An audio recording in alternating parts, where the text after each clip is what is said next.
is my grandmother, Jackie Cruz. Today we're going to cover inner city schools in Birmingham, and I brought her on because she is a retired teacher. She's going to give us some insight on what she thinks should be done to improve the inner city schools of Birmingham. So can you introduce yourself a little bit to us? Yes, my name is Jackie Cruz, and I was a teacher for 30 years. I taught several different levels, and I was intern supervisor for Athens State University for 9 years over 3 counties, Morgan, Coleman, and Blount, and in all type of areas. And so I have a lot of experience with different levels of teaching students. And then I was the test administrator for the Child Development Center for 3 years. So I also had experience with children with disabilities. With the topic of inner city schools, I just want to give like an overview of the topic and why I think it's important that we talk about it, and it's an important issue that needs to be addressed. Birmingham inner city schools is a topic that really stuck out to me as a person that is pursuing a degree to become a teacher. I really wanted to see the issues that do arise in the education system of Birmingham. Some of the challenges that they face include poverty, which is a really big one, literacy gaps, and chronic absenteeism. So today we're just going to cover those and see what we can do and what ideas that we think may improve the education system of the inner city schools in Birmingham. So what do you think may be the main source of the challenges that they face? Well, I know that during the time of COVID, we had a greater challenge for the administrators and the teachers because we really weren't prepared to be in this type of situation this quickly. So not all students had technology that they needed, and the parents didn't always have access to the school to be able to pick up packets or whatever was needed. So during all of this time, we've lost track of these students, and the enrollment has gone down because they got into a routine of not being at school, and we don't know, where some of the students are or how we can track these students. But that started a lot of the decline in enrollment. How have you experienced these issues as a teacher? How have you experienced maybe poverty or poverty's effects on literacy gaps and chronic absenteeism maybe? How have you experienced that as a teacher? Well, technology's changed a lot of things, and I think that because of technology, parents are not interacting as much with their children as they used to. Most parents do care, but they might not know how to help their child. So what I did as the curriculum leader at our school is our committee came up with a handbook, which of course now would be on the computer, and we came up with a handbook, and we took the curriculum guide from our county office, and we made a list of all the things that was going to be required for the students during the year. And we met with all of the grade level teachers and had them compile a list of the things that they felt like was the most important things that the parents could help them with at home and what they had to know for the grade level. Because parents need help. They don't always know what's expected. They're not trained as teachers like we are, but most of them generally care. So we made sure at the beginning of every year that each family had a copy of the handbook, which included all grades. Mm-hmm. And then you could do checkpoints. Like as a teacher, you could ever so often contact a parent if the child seems to be having problems to see if there's any way that you can help them to understand what they need to do to help the student. I think showing the parents that the school and education system really care is super important, and I think constant communication with the parents would change things dramatically. It may take funding. We need to increase and improve the funding, maybe fundraisers and everything for parents to have resources, whether it be for school purposes or personal care. Based on the research I did with the poverty levels in Birmingham, a lot of these children, they have to focus on their, basic needs before they can even focus on education. I think what you're saying, what has to happen is it has to be a total community involvement. Yes. You have to have involvement from all forms of county government, you've got to make sure that what you need to do is to try to see if there is assistance for the parents. Do they need a computer home?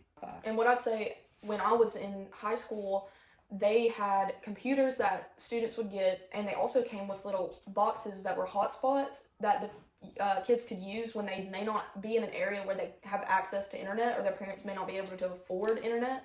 So they have these little boxes that can connect to this little hotspot internet, so that the students can focus on their work and not have to worry about, oh, am I going to be in a place tonight where I'm going to be able to finish my work, and just things like that. I think little things make a big difference in the education system, like the little hotspot. That makes a huge difference. Just giving resources to parents, whether it be just small things, toiletries, clothing, books, which was found to be one of the biggest challenges for early education during COVID-19. Students did not have access to books, so the literacy gaps increased dramatically, because when they were home all this time, they didn't get the resources of books and everything. So increasing things like that may improve the education system, because I know that it may be hard to change the funding rates and everything that the schools receive from state, federal, local, but having fundraisers and pinpointing, okay, what do these parents and children really need? Expressing the urgency and the importance to the whole community. Making it a point, and just really just getting the word out there of the real importance of education and how education connects with everything in the community. Yes. Education is not isolated from the community, it reflects the community. Based on what you've told me, it seems to be that reaching out to the community, and especially to the parents, really would make a dent. At least it makes such an impact on the inner city school education. And what I've learned from researching is that everything in the community connects to education. If there's not great transportation, if there's not places that parents can go and families can go when they don't have resources, like even shelter, that's important. That all plays a role in fixing the problems of chronic absenteeism, literacy gaps, and poverty.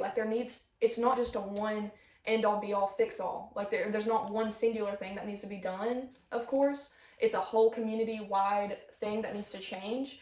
But if we were to just pinpoint one thing, I'd definitely stress the importance of parent involvement, or giving parents resources, and stressing that to the community, that the school is there for the parents and they truly care about the child's education enough to where they will help and provide the resources. And maybe this could raise the funding rates for locals. Like, if this community was more aware of the issues, maybe they would donate more and everything. If it's just made more aware of the true issue at hand, that may help improve some things. So. Yes, and if you have open communication, your parents need to feel that they are comfortable enough to talk to the teacher or to talk to the administration about their needs. Yes. And I know as a teacher, I had daily communication. My students listed everything that they were going to be doing for the day. If they didn't finish an assignment, then it was to be homework. If there was a discipline problem, it was noted every day. And every day the parent had to initial at the bottom. If they didn't, then after a day or two, I called to see. Were there any issues in the classroom? Like, what I found was a lot of teachers have to focus on the basic needs before educating the child in the classroom. Yeah. Maybe dealing with trauma or just basic needs that they need. Have you seen any of that in your teaching? Well, a teacher has to go in with a plan to teach.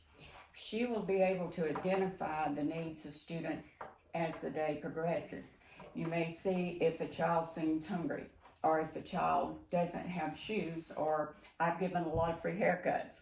So, the teacher will notice these things, and of course they can communicate this with administration, counselors, or other services that could help provide it. So teachers will notice these things, they'll know, and they can reach out to other people to try to get help for these students.